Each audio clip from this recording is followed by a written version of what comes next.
नमस्कार दोस्तों, आप सभी का स्वागत है हमारे इस आदिसागर YouTube चैनल में। एक नेवले ने बताया कि किस श्राप के कारण स्त्री को मिला गद्दी का जन्म सुनकर चौंक जाओगे। बहुत समय पहले की बात है। किसी गांव में एक जमींदार रहता था। उस जमींदार के पास बहुत सी जमीन थी और बहुत सारा धन था। उसके पास किसी भी बात की कोई कमी नहीं थी। धन दौलत से उसका घर भरा पूरा था। संतान की खातिर उस जमींदार ने 3 विवाह कर लिए थे, क्योंकि उसके घर में कोई संतान नहीं थी, जिसकी वजह से वह लगातार विवाह करता रहा। उसने जब 3 विवाह कर लिए तो उन तीनों पत्नियों में से किसी भी पत्नी को संतान नहीं हुई। यह बात उस जमींदार को बहुत चिंतित करने लगी। लेकिन वो जमींदार दूसरों की मदद करने में बहुत ही आगे रहता था और हमेशा दूसरों की मदद किया करता था। अगर किसी को भी किसी चीज की कमी होती तो वह अपने घर से उसे पहुंचा देता था। उस जमींदार से गांव के लोग भी बहुत ही प्रसन्न रहते थे, लेकिन जमींदार का दुख उन गांव के लोगों को भी बहुत दुखी करता था। वे सोचते थे कि जमींदार कितना अच्छा व्यक्ति है, लेकिन इसका कोई संतान नहीं है। इस बात का दुख हमें भी बहुत होता है। धीरे धीरे समय गुजरता चला गया। एक दिन अचानक एक गांव के व्यक्ति ने आकर उस जमींदार को बताया कि पास में ही थोड़ी दूर पर एक महात्मा जी रहते हैं। तुम उनके पास चले जाओ, उनके पास तुम्हारे लिए कोई ना कोई उपाय जरूर होगा। वे तुम्हें जरूर बताएंगे और वो तुम्हारा दुख दूर कर देंगे, क्योंकि मैंने सुना है उनके पास जो भी जाता है वह कभी खाली हाथ नहीं लौट कर आता। प्रिय बंधुओं, यह सब सुनकर वह जमींदार दूसरे ही दिन वहां से उन महात्मा जी के पास चल देता है। चलते चलते वह उन महात्मा जी के पास पहुंच जाता है और वहां पहुंचकर हाथ जोड़ करके उन्हें प्रणाम करता है। महात्मा जी उसका सारा दुख समझ लेते हैं, क्योंकि वे बहुत ही पहुंचे हुए सिद्ध महात्मा थे।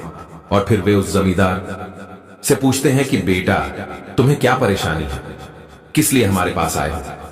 तब जमींदार उन महात्मा जी से कहता है, बाबा जी, मेरे पास किसी बात की कोई कमी नहीं है, लेकिन मेरी कोई संतान नहीं है। संतान की वजह से मैंने 3 शादी कर ली, लेकिन मेरी एक भी पत्नी को अब भी कोई संतान नहीं है। इस बात से मुझे बड़ा दुख है। तब महात्मा जी कहते हैं, बेटा, तुम चिंता मत करो, तुम्हारा सारा दुख दूर हो जाएगा। मैं तुम्हें एक फल देता हूं, इसके तुम अपनी पत्नियों को 3 टुकड़े करके एक एक टुकड़ा दे देना, और उसके बाद तुम्हारी तीनों पत्नियां गर्भवती हो जाएंगी। मित्रों, अब तो जमींदार ने वैसा ही किया। महात्मा जी से फल लाकर जमींदार ने उसके 3 टुकड़े किए और तीनों पत्नियों को एक एक टुकड़ा दे दिया। फल के टुकड़े लेकर उसकी जो 2 बड़ी पत्नियां थीं, वह अपना अपना फल तुरंत खा लेती है, लेकिन उसकी जो छोटी पत्नी थी वो फल को अपने घर में रख देती है और सोचती है, पहले मैं घर का काम निपटा लूं, उसके बाद ये फल खा लूंगी। ऐसा विचार करके वह काम करने के लिए घर में चली जाती है। इतने में कहीं से एक नेवला आ जाता है और वो फल को झूठा करके चला जाता है। जब वह स्त्री नहा धोकर आती है तो उस फल को खा लेती है और कुछ ही दिनों में जमींदार की तीनों पत्नियां गर्भ धारण कर लेती हैं। ये सब सुनकर वह जमींदार बहुत प्रसन्न होता है और सोचता है कि कितने दिन बाद मेरे घर में खुशी आने वाली है। धीरे धीरे ऐसे ही उन तीनों का समय पूरा हुआ और उन तीनों ने एक एक बेटे को जन्म दिया।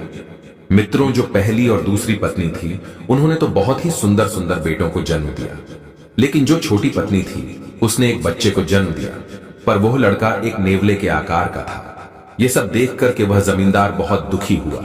वह अपने तीसरे बच्चे को देखकर घबराकर उन महात्मा जी के पास पहुंचा और कहता है, बाबा जी, मेरी 2 पत्नियों ने तो बहुत सुंदर सुंदर 2 बच्चों को जन्म दिया है, लेकिन मेरी तीसरी पत्नी ने एक नेवले की तरह बेटे को जन्म दिया है।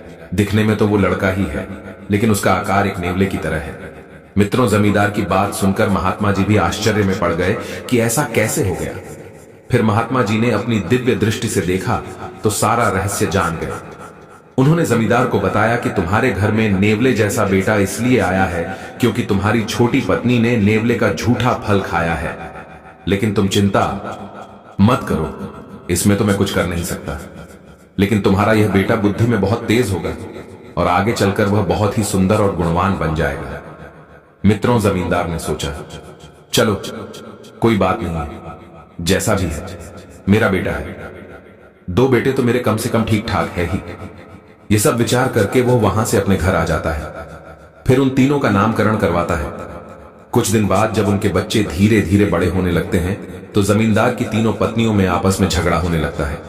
जमींदार की जो छोटी पत्नी थी वह बड़ी ही सीधे स्वभाव की थी, लेकिन बड़ी वाली दोनों बड़ी घमंडी थी। वह छोटी वाली को ठीक से भाव नहीं देती थी। जब उन तीनों में आपस में झगड़ा होने लगा तो जमींदार इस बात से बहुत परेशान था। एक बात और थी, बड़ी बड़ी दोनों पत्नियां छोटी वाली के बेटे को अपने लड़के के साथ नहीं खेलने देती थी और अपने बेटों के अंदर उस नेवले के प्रति बहुत ही घृणा भरती रहती थी। उनके बच्चे भी उस नेवला से घृणा करते थे। एक दिन जमींदार ने विचार किया कि मेरे पास धन की तो कोई कमी नहीं है, क्यों ना मैं इन तीनों के लिए अलग अलग मकान बनवा दूं। मित्रों, वैसा ही हुआ। जमींदार ने तीनों के लिए अलग अलग मकान बनवा दिए और वे तीनों पत्नियां अलग अलग मकानों में रहने लगी। इधर जो दो बेटे थे वो तो एक साथ खेलते थे, लेकिन जो नेवला की तरह था वो बेटा बेचारा अकेला ही खेलता रहता था और उसका सभी लोग मजाक उड़ाते थे। गांव के लोग भी बहुत उसकी हंसी उड़ाते थे। उससे कहते थे नेवला भाई, क्योंकि वो नेवले की तरह था। उसे कभी भी उसके नाम से नहीं पुकारा जाता था, लेकिन वह कभी इस बात से कभी दुखी भी नहीं होता था। वह सोचता था कि भगवान ने मुझे ऐसा आकार दिया है, इसी वजह से सब लोग मुझे नेवला नेवला कहकर बुलाते हैं। धीरे धीरे वक्त गुजरता चला गया। समय के साथ जमींदार के तीनों बेटे जवान हो जाते हैं। तभी जमींदार विचार करता है कि क्यों ना मैं अपने दोनों बेटों को परदेश भेज दूं। धन कमाने के लिए जमींदार ने वैसा ही किया। उसने अपने दोनों बेटों को अपने पास बुलाया और उन दोनों से कहा कि बेटा, अब तुम बड़े हो गए हो, कुछ ही दिन बाद तुम्हारा विवाह हो जाएगा, इसलिए तुम पहले मुझे कुछ रुपए कमा कर दिखाओ। मैं देखना चाहता हूं कि तुम्हारे अंदर कितनी बुद्धि है। अपने पिता की बात मानकर वे दोनों बेटे चल देते हैं। जमींदार उन्हें बड़े प्रेम से विदा करता है। जब यह बात उस नेवले को पता चलती है तो वह भी अपने पिताजी के पास आता है और कहता है, पिताजी, मैं भी धन कमाने जाना चाहता हूं, मैं भी कमा करके धन लाऊंगा। यह बात सुनकर वह जमींदार कहने लगा कि बेटे, तुम अभी बहुत छोटे हो, तुम्हारा आकार बहुत छोटा है। अगर तुम कहीं बाहर जाओगे तो सब लोग तुम्हारा मजाक उड़ाएंगे और तुम कुछ काम नहीं कर पाओगे। लेकिन दोस्तों, वो इस बात को मानने को तैयार नहीं हुआ। नेवला कह रहा था कि पिताजी, मैं भी बड़ा हो गया हूं, मैं बाहर धन कमाने जाऊंगा, मेरा आकार छोटा है, इससे क्या फर्क पड़ता है, लेकिन मैं धन कमाकर तो ले ही आऊंगा। अपने बेटे की जिद के आगे वो जमींदार झुक गया और अपने सबसे छोटे बेटे को उसने जाने की आज्ञा दे दी। अपने पिता से आज्ञा पाने के बाद छोटा बेटा भी कमाने के लिए निकल पड़ा, लेकिन उससे पहले उसके दोनों भाई वहां से जा चुके थे। अब वो नेवला अकेला ही रास्ते में चलने लगा कि तभी उसकी नजर अपने दोनों भाइयों पर पड़ती है और वह जल्दी जल्दी अपने भाइयों के पास पहुंच जाता है। चलते चलते रास्ते में उन दोनों भाइयों को प्यास लगने लगी। तभी वह सोचने लगते हैं कि कहीं पानी मिल जाता तो अच्छा होता। इतने में उन्हें एक नारियल का पेड़ दिखाई देता है जो कि बहुत ऊंचा था। उन्होंने सोचा कि इस पेड़ पर हम चढ़ना नहीं जानते, लेकिन अगर हमारा नेवला भाई होता तो वह हमें नारियल तोड़कर पानी जरूर पिला देता। वे दोनों यह बात कह ही रहे थे कि पीछ से वो नेवला कहने लगा, भाई, तुम चिंता मत करो, मैं यही हूं। तुम्हारे पीछे मित्रों उसे देख करके वे दोनों प्रसन्न हो जाते हैं और कहते हैं कि हमें बहुत तेज प्यास लगी है, तुम हमें एक नारियल का पानी तोड़कर पिला दो। नेवले ने कहा, अरे भाई, यह कितनी बड़ी बात है, अभी लो। इतना कहकर वह तुरंत ही पेड़ पर चढ़ जाता है, उन दोनों को नारियल पानी देता है। पानी पीने के बाद वो दोनों आराम से वहीं पर लेट जाते हैं और आपस में चुपचाप बातें करते हैं। कहते हैं, भाई, हम अभी सोने का बहाना करेंगे, जब यह नेवला सो जाएगा तब हमें यहां से चुपचाप निकल जाना होगा। हम इस आफत को अपने साथ नहीं रख सकते। कोई पूछेगा यह कौन है तो हमें कहना पड़ेगा कि यह हमारा भाई है। सब लोग हम पर हंसेंगे, इसलिए अपने साथ इसे बुलाकर ले जाना ठीक नहीं है। हम तो इसे वैसे भी पसंद नहीं करते हैं। ऐसी बातें करने के बाद में बीच वाला भाई बोला कि नेवला भाई, थोड़ी देर आराम कर लो और सो जाओ, फिर उसके बाद हम तीनों साथ चलेंगे। अपने भाइयों की बातों पर भरोसा करके वो बेचारा नेवला वहीं पर सो जाता है। लेकिन वह दोनों बड़े भाई उसे सोता हुआ छोड़कर वहां से चले गए और वो अकेला सोता रह गया। थोड़ी देर बाद जब उस नेवले की आंख खुली तो उसने देखा कि मेरे दोनों भाई यहां से जा चुके हैं, तो उसे बहुत रोना आया और वो रोने लगता है। थोड़ी देर बाद वो सोचता है कि मुझे ऐसी हिम्मत नहीं हारनी चाहिए, मुझे भी पैसा कमाकर पिताजी को दिखाना है। अगर मैं ऐसे ही हार गया तो क्या फायदा होगा। मेरे बाहर आने का यही विचार करके वह भी शहर की तरफ चल देता है और वह शहर में पहुंच जाता है।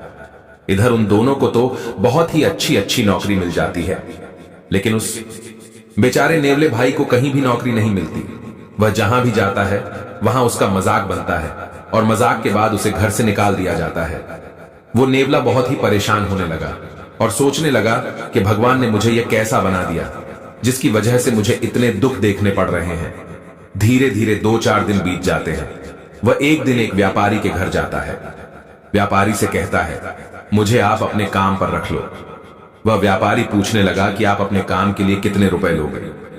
तभी वह कहने लगा कि नहीं नहीं भाई, मुझे कोई रुपए नहीं चाहिए, केवल अपने काम पर रख लो प्रिय बंधु। वो व्यापारी भी बहुत कंजूस था। उसने सोचा, मुफ्त का मौका मिल रहा है तो इसमें क्या बुराई है, रख लेते हैं। तभी वो उस नेवले को रख लेता है और कहता है कि तुम्हारा काम कुछ भी नहीं है, सिर्फ मेरे बेटे की देखरेख करनी है, क्योंकि मेरी पत्नी उसे बहुत छोटा छोड़कर पहले ही मर चुकी है और एक छोटे से बच्चे को मुझ पर छोड़ गए। नेवले ने कहा, भाई ठीक है, मैं आपके बच्चे की देखभाल करता रहूंगा। यह सुनकर वह व्यापारी बहुत प्रसन्न हुआ। उसने सोचा, चलो ठीक है, अब मैं अपना व्यापार अच्छे से करूंगा। वो अपना व्यापार में जुट जाता है। इधर वो नेवला भाई उसके बच्चे की देखभाल करता है। वो उस व्यापारी का बच्चा इतना शैतान था कि वह किसी भी नौकर को वहां पर रुकने नहीं देता था। उसने इस नेवले को इतना भगाया कि बेचारा ऊपर से आकर नीचे गिर